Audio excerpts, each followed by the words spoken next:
Okay, all good with the QR code? So just give you a bit of a heads up about this week and next week. So ideally, I hope by next Monday, I'll be able to finish this topic 5. But then depend on the speed of the lecture. So if we can't finish everything next Monday, then definitely we'll be able to finish everything by next Friday. So the very last week of this semester, which is week 12, okay, that week there's no content, and you might have noticed that that week Monday, which is May the 6th, is actually a bank holiday, so there's no lectures scheduled on that day, but the university has moved the lecture to Friday. So that week is very odd. We sort of have, let me have a look. So in that week, that's May the 10th, okay, we have 2 lectures on the same day. I'm still deciding on whether we should go ahead with those 2 lectures, using them as revision, or I'll just cancel those 2 lectures. But I'll be in my office, I'll be holding my office hours. If you have questions, you're more than welcome to come and ask. Hopefully by this Friday, I'll be able to finalize my plan. And also, not sure whether you have read my announcement sent out this morning. So the final exam folder is already released. It contains pretty much everything you need to know about the final exam. The entire structure is the same as last semester. We have 2 sections, Section A, Section B. Section A is 40%, Section B is 60%. Now, pretty much the exam is focused on semester 2 content, and whatever material from advanced maths or advanced stats or those covered in semester 1, they are examinable only to the extent they are related to the semester 2 course content, okay? So the focus is on semester 2, but that doesn't mean we are not testing hypothesis testing. You still see hypothesis testing within semester 2 context. That doesn't mean we're not testing for orthogonality, causality, endogeneity, exogeneity. We're still doing it this term, okay? But it's just that as long as it's related to semester 2, they're examinable. But if they're not related to semester 2, or you've not seen it presented in the lecture, in the homework problem set, or in the lecture notes, then you could just safely ignore them, okay? And there is also a mock exam paper, which is there for you to practice on. So it's there for you to see how the exam structure is like and give you a chance to sort of practice on, sitting as if you're in an exam setting. But it does not mean that the content not tested in the mock exam will not be examinable in the final exam. Okay? This is just a guidance for you to see what the structure is like. But you should not predict what will be there in the exact final exam paper based on the mock paper. Okay? So this is what you need to know about the final exam. And also the lecture notes for the entire topic 5 is already available. So go ahead and read them and start preparing for your, yes? Will you go through the mock exam the same way you did last semester? Okay, that's a good point. So if the very last 2 lectures, I'm still thinking about whether we should let them go ahead. So those 2 lectures on May the 10th, if I'm still doing them, then I'll cover the mock exam paper during the lectures, and maybe we'll do a bit of revision covering maybe some hypothesis testing or whatsoever. But if I'm not doing those 2 lectures, then I'll possibly publish a sketch of solutions. You'll find it there. Maybe I'll make a poll on Friday so you can vote whether you prefer to have the mock exam paper covered during the lectures on May the 10th, or we should just cancel them and I'll give you a sketch of solutions. So that's the sort of the plan for the next 3 weeks. And coming back to where we are, so those of you who just came in, I'll give you 5 more seconds to scan it. 5, 4, 3, 2, 1, time's up. So I know that the potential outcome framework sort of make you feel very confusing. And I think it's completely normal to feel confusing at the start, just like back in semester 1 at the very beginning, you're all confused about what actually is orthogonality, why in the end of the day we care about that. So give yourself a bit of time to digest the material and make sure you read the lecture notes and attempt the homework problem set. And after doing these, that should give you a better idea of what this framework is about. So the first statement we have here is that the potential outcomes for a unit are determined after the unit's actual treatment assignment. Is this true or false? Okay, this is a false statement. Potential outcomes are actually there even before the actual treatment assignment is confirmed. So remember, we've sort of considered a very simplified scenario where we only have 2 treatment levels. So one is either treated or not treated. Okay? Then the potential outcomes, the number of potential outcomes depends on the number of treatment levels. So here we only have 2 treatment levels, so there are only 2 potential outcomes.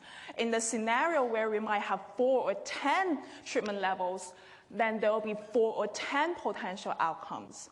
Okay? So the number of potential outcomes is associated with the number of treatment levels. And remember, this framework is about potential outcomes. We care about the potential, not the actual. So the Y1 and the Y0, these are potential outcomes where the 1 and the 0, so the 1 and the 0, these 2 numbers, they are actually potential treatment status, not the actual treatment status. These are the hypothetical state of you being treated or not whether you're actually treated or not. Okay? So whether your actual treatment, whether your actual D is 1 or 0, that doesn't change the meaning of this 1 or 0, because these 2 1 or 0, these 2 superscripts, they represent the potential treatment status, which does not have to be the same as your actual treatment status. Okay? So just keep in mind a general rule. When you see a letter comes with a superscript, that's potential. When you see something without a superscript, that is the actual. Okay? So Y1 and Y0 are the potential outcomes, whereas the actual treatment assignment, the D, is the one without the superscript. Okay? So D is either 1 or 0. We can't have both exist simultaneously, whereas Y1 and Y0, they simultaneously exist. So D itself, this is either 1. So we can either have, it's either 1 or 0, whereas the potential outcome exists as a pair. You always see them coming together. Okay? And then it's the actual treatment status that determines the actual outcome, the outcome that you see in reality. So if your D is 1, then the actual one that you see in reality corresponds to the potential outcome in the treated state. Whereas if DI is 0, then the one that you observe in reality corresponds to the Y0 I. Okay? So the treatment status, the actual treatment status, the actual value of D only determines the actual value of Y. It only determines this YI. Whether this YI will be equal to the Y1 or whether it will be equal to the Y0. But the value of D itself does not contradict the potential outcomes. Okay? So just to give you a bit more of a specific context. Now, suppose we're interested in the effect of gender on wage at age 30. So the outcome is wage at 30, which is Y. And think of the gender as the treatment. So female is that D is 1, correspond to the treated group, and male is the group that corresponds to the control group. And just to make it a bit more specific, just think of one individual, Judith. That is me, okay? So to think of a timeline of the potential outcome observed, the actual treatment status and the actual observed outcome, how do they actually sort of come about? Now, think of my parents many, many, many years ago. Before my mom even got pregnant, at the stage they're planning for having a baby, okay? So it's here, they're expecting a kid. And just imagine that my parents just love the name Judith so much that they decided to name their kid Judith regardless of the gender. Then at the stage of expecting a kid, given that we know that a kid can either be a boy or a girl, my parents would sort of form the expectation as if what the life for Judith will be if Judith is a boy, or what the life for Judith will be if Judith is a girl. So at that stage, two potential outcomes naturally emerges. Okay, Judith's wage at 30 if girl, or Judith's wage at 30 if boy. So at the stage of expecting the kid, we'll have the Y1I and the Y0I sort of conceptualized and formalized. And it doesn't depend on my actual gender, okay? Because at that stage, my gender hasn't been confirmed yet. So then my mom got pregnant, and 9 months later, I formally arrived into this world. That's when my gender is confirmed, okay? So when I'm at birth, then we start to know that my value of D is actually 1. So the confirmation of the treatment status actually happens sort of after the potential outcomes are conceptualized. And given that D is realized after the potential outcomes, the future can't affect the past, right? Naturally, think about causality. Only something happens beforehand could affect something happens afterwards. So the potential outcome is not dependent on the actual treatment status. Okay? My potential earning if I'm a boy or my potential earning if I'm a girl does not depend on whether I'm actually a girl or a boy. So that's something you have to keep in mind. D does not affect the potential outcomes, because this is after and this is before. Then once my gender is confirmed, then my life can only follow one path. You will only see my life as I'm a girl, okay? And that will continue on. You observe my childhood, my education, and then at the age of 30, you observe my wage as a girl. So you will observe my Y1I. This is because my gender is a girl. In this world, I'm a girl, so you can only observe the outcome associated with the fact that I is a girl. Then, does that imply Y0I does not exist? No, it's still there.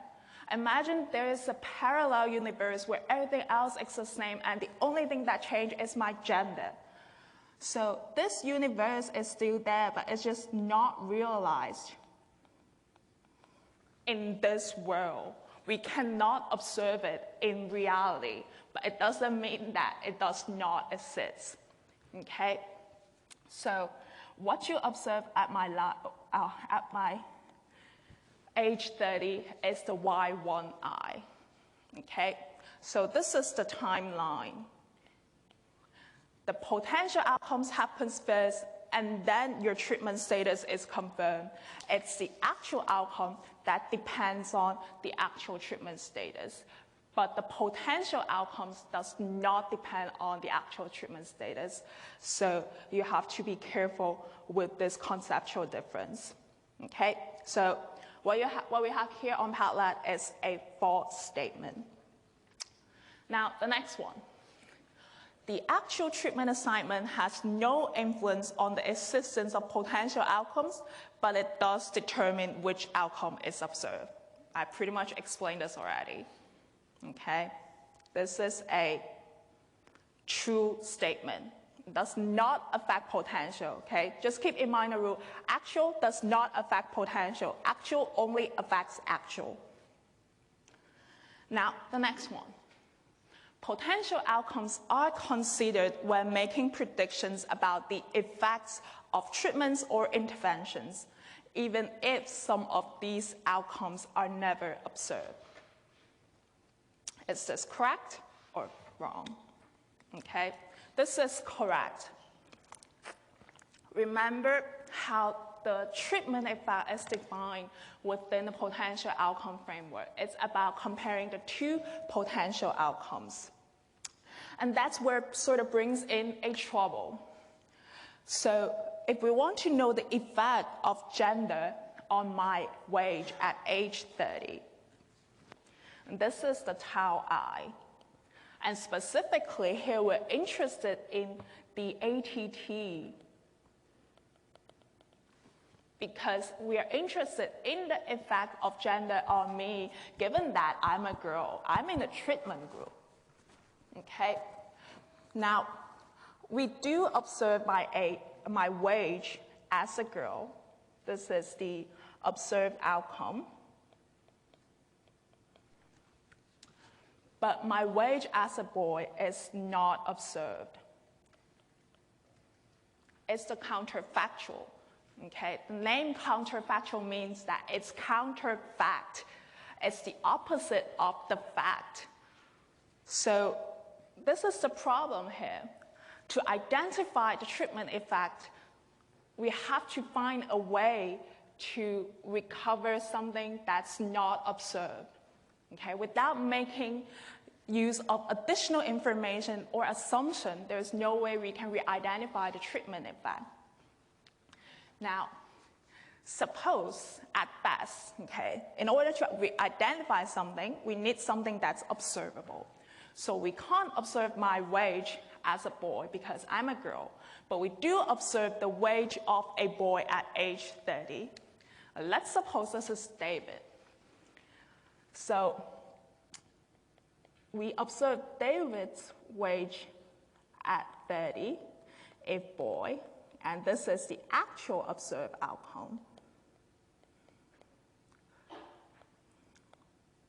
for David because he is a boy. The question is then, is David's wage as a boy a reliable approximation for my wage if I were a boy? If that is true, then simply comparing my wage with David's wage will allow us to recover ATT. But if we are different, okay, if these two are not the same, then we have selection bias. Then simply using the difference between my wage as a girl and David's wage as a boy, our observed outcome, will not help us to recover ATT. It will be ATT plus selection bias. So this is the whole idea here. Simply comparing the observed group means, think about when we try to compare the average of female wage with the average of the male's wage. Would that really help us to identify the effect of gender on wage? Not necessarily, because there are a whole lot of things affect wage. Education level, your family background, these could also affect wage. Without controlling for these, ensuring that there are no systematic difference between the effect of education and also family background on wage, we can't really simply deduce that the observed difference is actually the effect of gender on wage. Okay, for example, suppose David comes from a much more wealthy family, so he has better family resources, whereas I have better education. However, it turns out that it's the family background that matters more on your earnings because that means just greater opportunity, more networking. Then even when David and I are of the same gender, we will earn differently because David's family background will make him earn more than me, who have a higher education level. So this is selection bias. Even when we are of the same gender, we earn differently, let alone when we are of different gender. Okay? So this is the whole idea of what's going on in the potential outcome.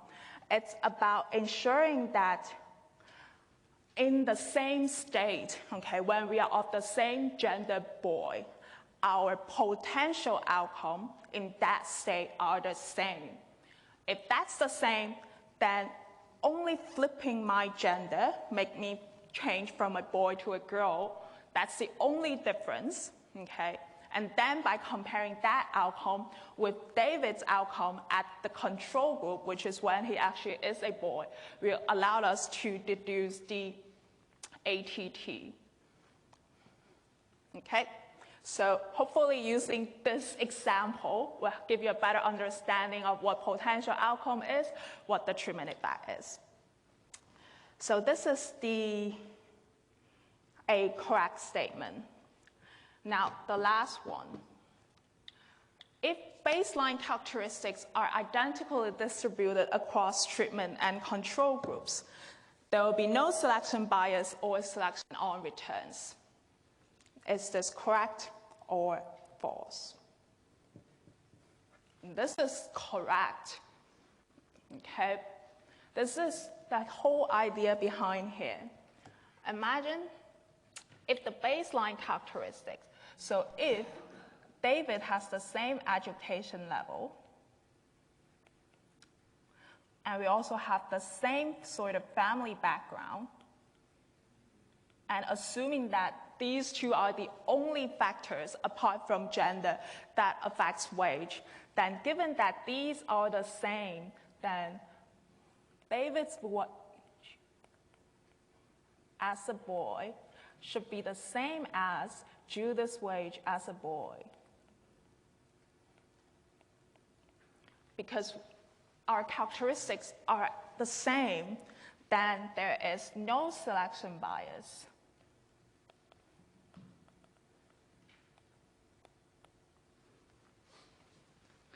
And at the same time, okay,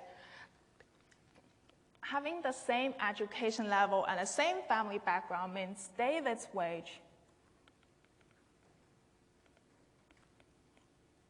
as girl will be the same as my wage as a girl.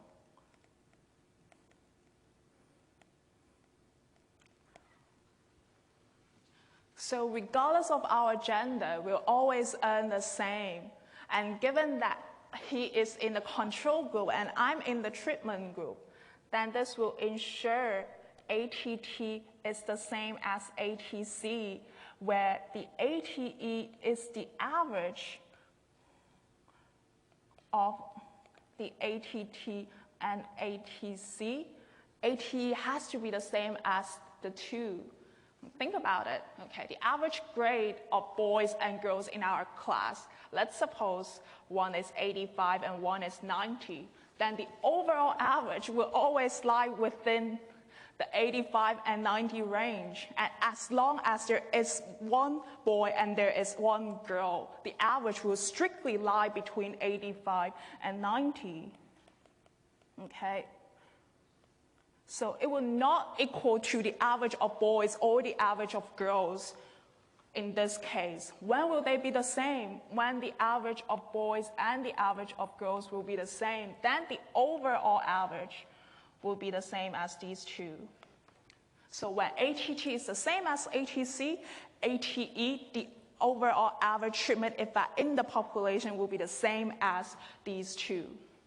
So the identical baseline characteristic distributions ensures no selection on returns and no selection bias. And this is exactly what randomization is attempted in doing. Randomization helps us balance the characteristics, which is why it makes RCT the gold standard in causal inference. By randomization, we eliminate two dimensions: no selection bias, no selection on returns. And this is what we were doing on last Friday. Okay? So we stop here on last Friday. We say that we know that so given randomization, we have potential outcomes independent of treatment assignment. Now, what does that actually mean? So first of all, we know that the D does not affect the potential outcomes. But for DI to be independent of the potential outcomes, we also need that the potential outcomes not affect your treatment status. Now, naturally, a potential outcome which happens before could affect something that happens afterwards. And in observational case, this is quite common.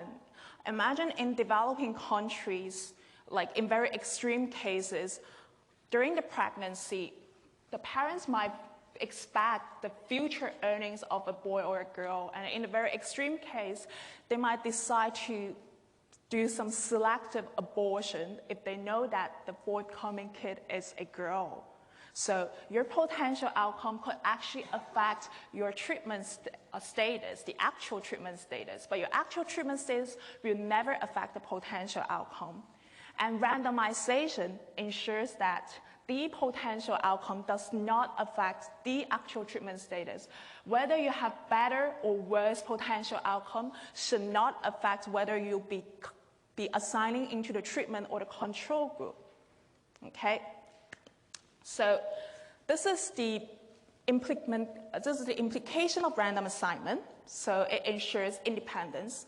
And given independence, we know that we must have conditional mean independence.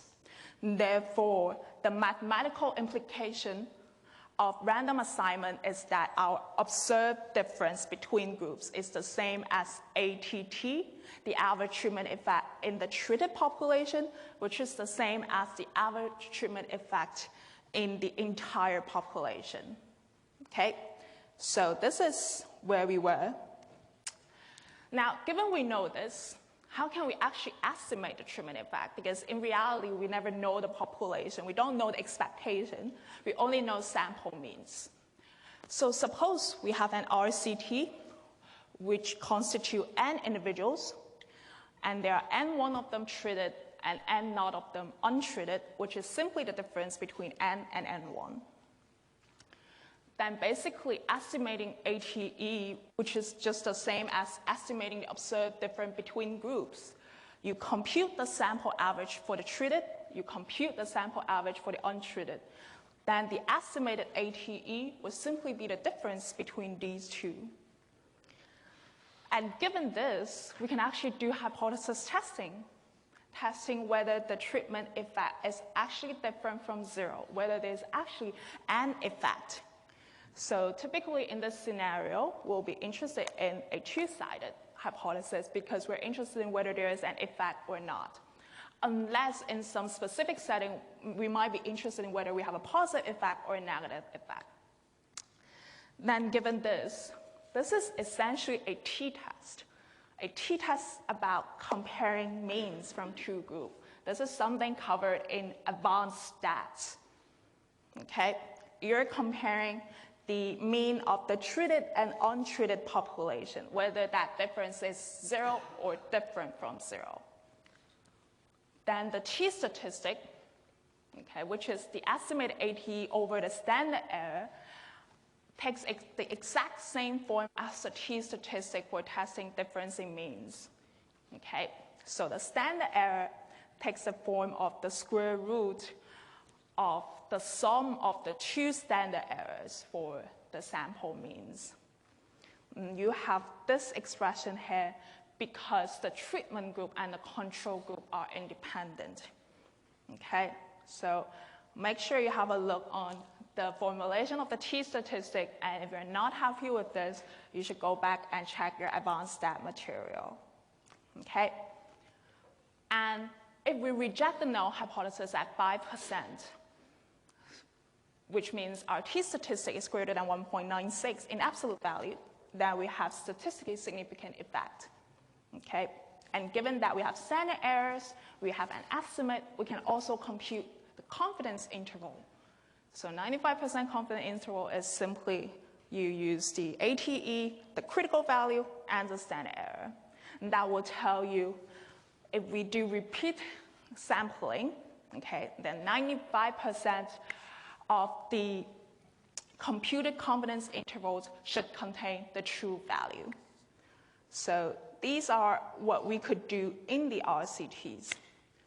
Now, how does RCT relate to regression? So coming back to our linear causal model framework, and suppose we're interested again in our tobacco cessation program effect.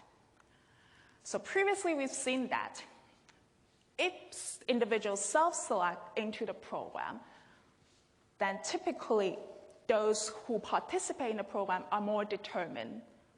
And those who not self-select into the program, they are less determined, which means absence of the program, those who are more determined are inherently more likely to quit.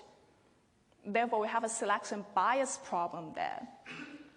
But now in a randomized control trial, we'll not have this problem anymore because the participation, okay, whether you participated in this program or not, is randomly assigned.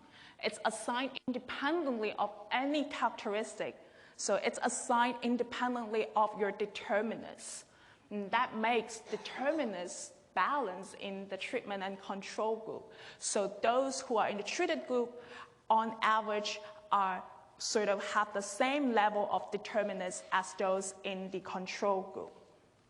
Then this ensures all other factors affecting Y, which is captured in the epsilon, the causal model error term, is independent of our treatment assignment D. And given independence, we have orthogonality, exogeneity. And therefore, we don't even need to control for additional variables because this linear causal model inherently satisfies OR under randomization. Okay? Then a simple linear regression of Y on the treatment assignment D will help us recover phi 1. Okay? Remember this beta 1, it measures the observed difference between groups in the linear regression model. And we know that the observed difference between groups is always the sum of ATT and selection bias. With randomization, there's no selection bias. So beta 1 recovers the ATT, and it recovers the ATE. But given that beta 1 is the same as our phi 1 under orthogonality, essentially the phi 1 measures the average treatment effect in the population, at the same time measures the average treatment effect in the treated group. So in the case of randomization, a simple ORS regression would work. And then testing for the statistical significance of beta 1 is equivalent to testing whether there is a treatment effect or not in this setting. So this was what left from last Friday. So today it's about applications, and hopefully I can finish everything within the next 10 minutes. So we've seen just now that given randomization, the observed difference between groups simply help us estimate ATT or ATE. Then you might wonder, why do we even bother doing regression analysis if we can simply estimate the treatment effect by comparing means?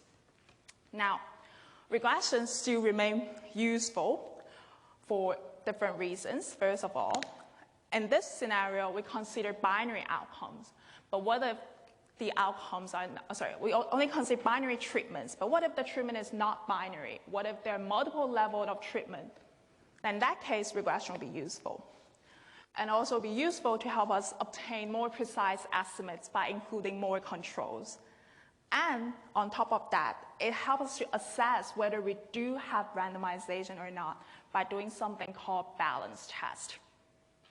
And in the worst case, if we do not have randomization, then running regression helps us to control for those confounding factors. Okay, so we demonstrate point 2, more precise estimates, and also testing for balancedness using the next example. I will talk about the violation of randomization on Friday. So before we talk about the use of controls, we need to distinguish between two types of control variables in causal analysis. So one type is what we call pre-treatment or predetermined variables. So these are the ones whose values are determined before the treatment. Given that they are determined before the treatment, they do not depend on the treatment because something happened before cannot depend on something happens afterwards. Now, this does not mean X and D are independent. While X does not depend on D, D could depend on X, especially in observational studies, okay? Because D happens afterward and X happens beforehand. So X happens beforehand can affect something happens afterwards. So some typical examples of predetermined variables will be like, race, place of birth, parents' education level, and also age.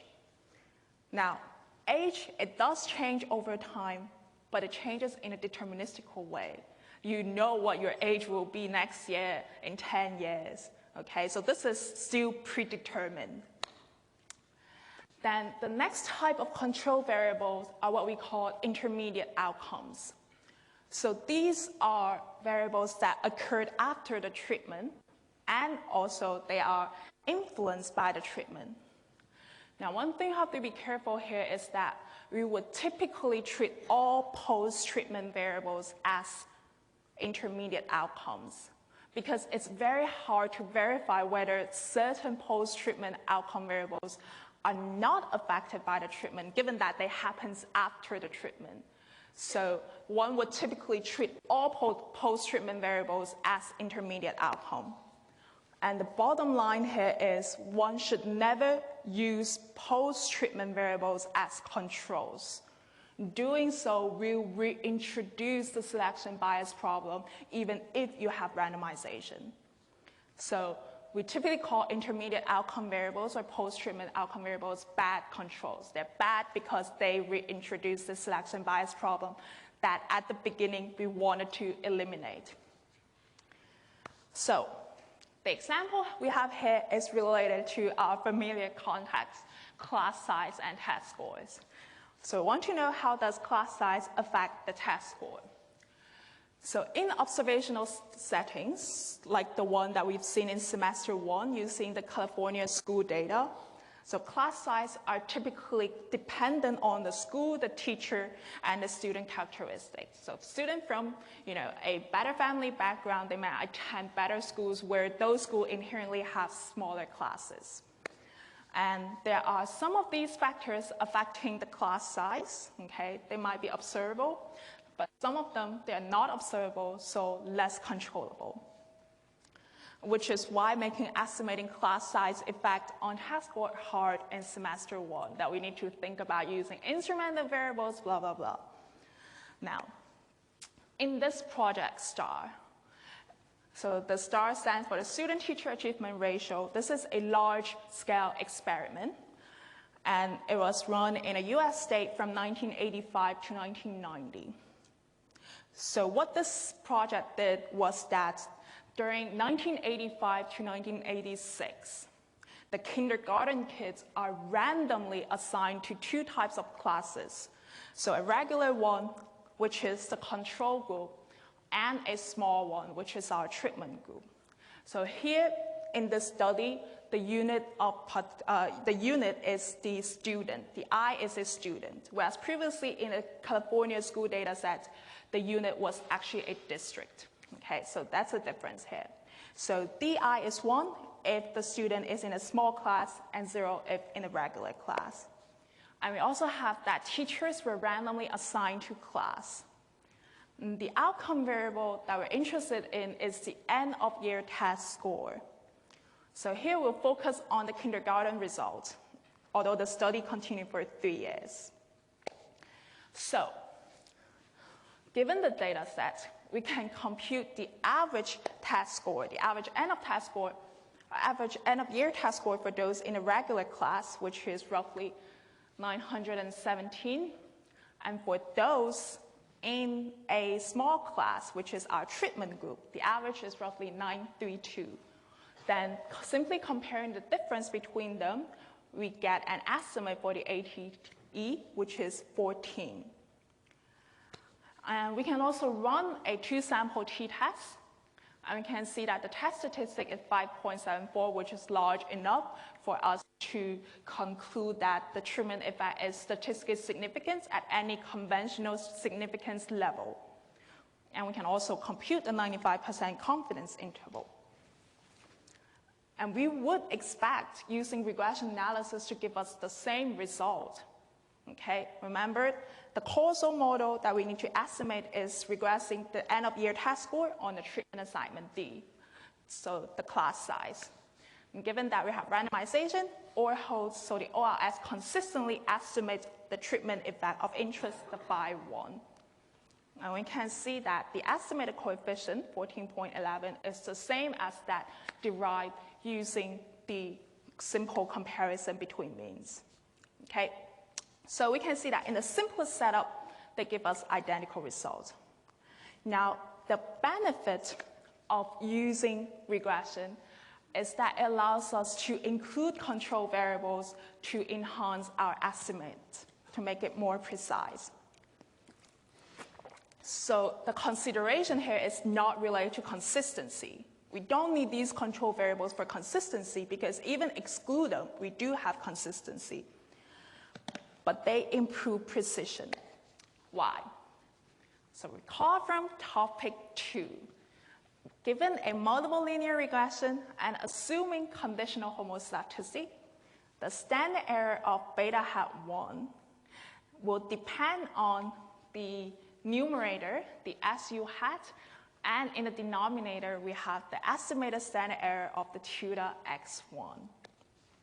So the numerator is essentially the model fit. This SU hat is the standard error of the regression. And the denominator is essentially the variability in the tutor x1. And remember, this tutor x1 is the error term from regressing x1 on the x2 to xk's. It's the clean part of x1. Okay, you regress x1 on the x2, x3, all the way to the xk's, and the error term by construction is uncorrelated with all these x2, x3, and xk's. So it's the part of x1 that is not explained by the other x. So we will see that if we have a smaller standard error of regression, or if we increase the variance of the tutor x1, this will give us better or more precise estimates. Now, remember we have independence, which means the x1, that is our D, they are uncorrelated or independent of all other characteristics that affects y. So the alpha 2, the alpha 3, and the alpha k's, they will be all 0. Then the variation in the tutor x1 is exactly the same as x1 itself. So the denominator remains unchanged regardless of we have more controls or not. But the numerator will decrease when we add more controls because there are more variables explaining the variation in y, giving us a better model fit, a smaller standard error of regression. So including controls will enhance precision. Okay. Definitely I won't be able to finish everything that I plan to cover today. So let me check. We're here. Okay, bye. Fine. Okay. I don't think I'll be able to finish that slide within 2 minutes or 3, but I'll let you go for now. So I'll come back to this on Friday, but hopefully after the first 20 minutes, you have a better idea of the potential outcome framework. Also, there are both the practical and tutorial session this week. Make sure you attend both.